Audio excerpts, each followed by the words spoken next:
Hello student, आज का जो वीडियो है 8 क्लास हिंदी विषय पर जो प्रश्न आने वाला है उसी का महत्वपूर्ण प्रश्न हम लोग देखने वाला है इसमें, जिसमें हम लोग चर्चा करेंगे 50 गो प्रश्न का। तो चलिए देख लेते हैं जो प्रश्न है। तो सबसे पहले यहाँ पर आप लोग देख सकते हैं कि ये हिंदी विषय का है, ठीक है। तो यहाँ पर एक गद्यांश दिया गया है, आप इसको आराम से पढ़ लीजिए। इसका जो प्रश्न है उत्तर है उसको हम लोग देखेंगे, ठीक है। तो सबसे पहला नंबर का जो प्रश्न है कि अनुशासन का महत्व तो सबसे ज़्यादा विद्यार्थी जीवन में चाहिए, तो 1 नंबर का सही उत्तर होगा 2 नंबर का ऑप्शन। फिर अगला जो प्रश्न है आप लोग का 2 नंबर में कि अनुशासन के अंतर्गत क्या क्या शामिल है, तो इनमें सभी शामिल है। अगला जो 3 नंबर प्रश्न है, ठीक है। तो 3 नंबर जो प्रश्न है यहाँ पर आप लोग देख सकते हैं कि इधर आप लोग का एक लेटर दिया गया है, पत्र है, तो उसमें 3 नंबर प्रश्न का उत्तर देना है। तो 3 नंबर प्रश्न का उत्तर यहाँ पर देख सकते हैं, जो यहाँ लिखा गया है ना 3 नंबर ये है। तो यहाँ पर सेवा में, तो सेवा में प्रधान अध्यापक होगा, तो 3 नंबर का सही उत्तर होगा आपका प्रधान अध्यापक। फिर अगला है 4 नंबर प्रश्न। तो 4 नंबर प्रश्न का क्या होगा कि शारीरिक दंड या क्या होगा, इसका थोड़ा देख लीजिए। यहाँ पर प्रश्न जो है यहाँ पर लगाया गया कि फलस्वरूप मुझे इस पर शारीरिक दंड दिया जाए या दूसरा कुछ दिया जाए। यहाँ ऑप्शन में देख सकते हैं आप लोग 4 नंबर। तो यहाँ पर शारीरिक दंड नहीं, विलंबित दंड होगा उसका सही आंसर। अगला जो प्रश्न है 5 नंबर उसी लेटर से है, तो 5 नंबर प्रश्न का सही उत्तर हो जाएगा अनुरुद्ध। और 6 नंबर जो प्रश्न है, 6 नंबर पे जो प्रश्न है कि सूर्य का पर्यायवाची शब्द, यहाँ व्याकरण से दिया गया है। तो सूर्य का पर्यायवाची शब्द क्या होता है, रवि होता है, ठीक है। अगला जो प्रश्न है 7 नंबर में, 7 नंबर प्रश्न है घर का पर्यायवाची शब्द नहीं है बोला है। यहाँ पर क्या बोला गया, नहीं है, तो नगर घर का पर्यायवाची शब्द नहीं है। 8 नंबर में जो प्रश्न आया है, 8 नंबर प्रश्न है कि भारत के कितने भाषा के कितने रूप है, तो 2 रूप होता है। अगला प्रश्न है आप लोग का 9 नंबर में। तो यहाँ पर आप लोग देख सकते हैं 9 नंबर प्रश्न का कि जातिवाचक संज्ञा क्या है, तो यहाँ पर जातिवाचक संज्ञा रांची होगा, ठीक है। अगला प्रश्न है कि 10 नंबर में जो प्रश्न है बच्चा का भाववाचक संज्ञा बोला है, तो बच्चा का भाववाचक संज्ञा हो जाएगा आपका बचपना हो जाएगा। अगला प्रश्न है 11 नंबर में कि अपादान कारक का विभक्ति चिन्ह से। अगला प्रश्न है 12 नंबर में कि तुम्हारा नाम क्या है, यह किस प्रकार की वाक्य है, तो प्रश्नवाचक वाक्य है। 13 नंबर में प्रश्न है कि काम से जी चुराने वाला के लिए शब्द होगा कामचोर होगा। अगला प्रश्न है 14 नंबर में कि हृदय पर सांस लौटना मुहावरे का अर्थ होगा, तो हृदय पर सांस लौटने का मुहावरा अर्थ होगा कि ईर्षा होना। अगला प्रश्न है 15 नंबर में कि प्रत्येक का संधि विच्छेद कीजिए, तो प्रतिजोड़ 1 होगा। अगला प्रश्न है रोमन किसका लिपि है, तो रोमन इंग्लिश का लिपि है। हिंदी का क्या लिपि है। और अगला प्रश्न है कि 17 नंबर में अनुराग किसका विलोम शब्द है, तो विराग का विलोम शब्द होगा। 18 नंबर प्रश्न जो है कि अधि शब्द, अधि उपसर्ग से बना कौन सा शब्द है, तो उपसर्ग जो पहले लगता है, ठीक है, उसको उपसर्ग कहता है। क्या कहता है कि जो पहले शब्द लगता है उसे उपसर्ग कहते हैं, तो अधिनायक, तो इसका सही उत्तर हो जाएगा अधिनायक। अगला प्रश्न है आप लोग का 19 नंबर में। तो 19 नंबर प्रश्न है यहाँ पर कि आकर्षित में कौन सा प्रत्यय लगा है। प्रत्यय का अर्थ होता है कि जो बाद में आता है, ठीक है, बाद में मूल शब्दों के साथ बाद में जुड़ जाता है, तो इत होगा इसका।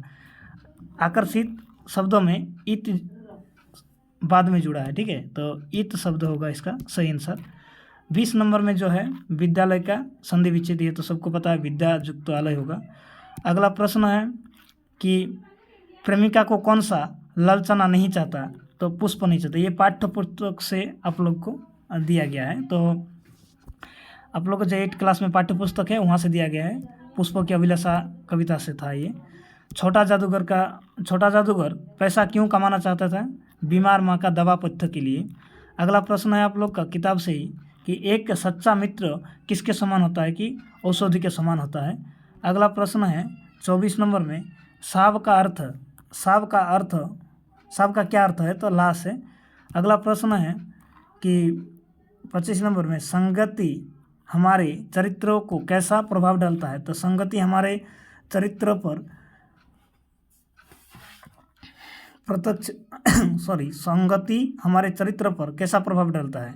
तो इसका सही उत्तर हो जाएगा आपका कि प्रत्यक्ष रूप से प्रभाव डालता है। फिर 26 नंबर में जो प्रश्न है, 26 नंबर प्रश्न का कि कार्निवाल के मैदान में का वातावरण कैसा था?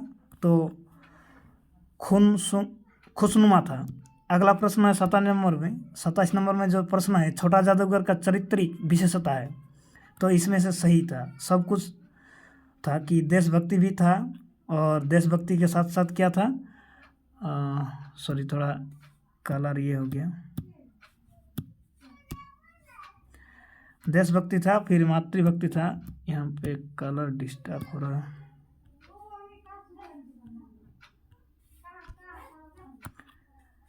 अगला प्रश्न है कि 28 नंबर में जो प्रश्न है आप लोग का, 28 नंबर प्रश्न का सही उत्तर हो जाएगा कि यहाँ पर दिया गया है कि पथ पर चलने के पूर्व किसका अनुमान करना अपेक्षित है? तो इसका पथ का अनुमान करना अपेक्षित है। अगला प्रश्न है आप लोग का कि 29 नंबर इधर नहीं है, चलिए इधर है। तो 29 नंबर में जो प्रश्न है कि कौन भीख मांग कर मर गया? तो साहेरुम मर गया। अगला प्रश्न है 30 नंबर में जो प्रश्न है कि बड़े भाई साहब का पाठ के लेखक कौन है? तो मुंशी प्रेमचंद है। अगला प्रश्न है 31 नंबर में कि कुटिया कहाँ बनी हुई थी? तो गांव के पूर्व में बनी हुई थी। 32 नंबर में जो प्रश्न है कि राम ने भरत को क्या भेंट दिया था? तो राम ने भरत को चरण पादुका भेंट दिया था। 3 नंबर प्रश्न सही होगा इसका। अगला प्रश्न है कि अमरूद का पेड़ अत्यंत क्यों काटा गया? तो इसका 1 नंबर प्रश्न सही होगा, अंधविश्वास के कारण काटा गया था। अगला प्रश्न है 34 नंबर में जो प्रश्न है कि सम्राट अशोक कहाँ के शासक थे? तो सम्राट अशोक जो शासक थे, मगध का शासक था। अगला प्रश्न है कि डायन प्रथा क्या है? तो डायन प्रथा एक अंधविश्वास है। अगला जो 36 नंबर में प्रश्न है कि कलिंग दुर्ग का फटक आज तक भी बंद है, किसका कथक है? तो ये सबादत का कथक है। अगला प्रश्न है 37 नंबर में, चाहे राक्षस बनाए चाहे देवता, किस पाठ का पंक्ति है? तो ये मित्रता का पंक्ति है। अगला प्रश्न है 38 नंबर में कि बोटोही का अर्थ क्या है? तो इसका अर्थ है राही है। अगला प्रश्न है बड़े भाई साहब लेखक की उम्र कितना थी? तो ये 9 वर्ष थी। अगला प्रश्न है कि मगध का विजय हुई, यह किसने कहा? तो यह अशोक ने कहा था। 41 नंबर में प्रश्न है कि डायन एक अंधविश्वास है, हिंदी साहित्य की कौन सी विधि है? तो ये कविता है, एक कविता है। अगला प्रश्न मुखिया को सभी कार्यों का पालन कैसे करना चाहिए? तो समान रूप से करना चाहिए। अगला प्रश्न है पुष्पों की अभिलाषा शीर्षक कविता में पुष्पों किससे प्रेरित समर्पित है? तो मातृभूमि से और वीरों से समर्पित है। अगला प्रश्न है 44 नंबर में, छोटा जादूगर पाठ का आधार किसके मुंह पर तिरस्कार हंसी फूट पड़ी थी? तो ये छोटा जादूगर की मुंह पर फूट पड़ी थी। 45 नंबर में जो प्रश्न है कि हमें किस मित्रों का खोज करना चाहिए हमसे अधिक आत्मबल हो, इस प्रकार के मित्र के खोज करना चाहिए। अगला प्रश्न है कि हम लोग कैसे मिट्टी की मूर्ति के समान रहते हैं? तो कच्ची मिट्टी के मूर्ति समान रहते हैं। अगला प्रश्न है कि रास्ते से मिलते हैं फूल और कांटे। अगला प्रश्न है 48 नंबर में, लेखक का बड़ा भाई किस जमाता के था? तो ये 5वीं। अगला प्रश्न है कि कौन आज भी जाति जीता नहीं जा सकता था, तो ये कलिंग था, जीता नहीं जा गया आज तक, कलिंग को जीता नहीं गया था। और अगला प्रश्न है कि बुढ़िया से मुँह मोड़ने का कारण था, बुढ़िया से मुँह मोड़ने का कारण था, डर के कारण बुढ़िया से मुँह मोड़ लिया। तो ये था हिंदी का सबसे 50 इम्पोर्टेंट क्वेश्चन, जो आने वाला कुछ दिन बाद 13 तारीख का जो एग्ज़ाम है उसमें आएगा। और अगला जो मैथ और सोशल साइंस और इंग्लिश पर मैं बहुत ही जल्द वीडियो लेकर आऊँगा। तो वीडियो में अगर चैनल पर पहली बार वीडियो देख रहे हैं तो सब्सक्राइब करना ज़रूर, क्योंकि अगला वीडियो कुछ ही देर बाद आने वाला है।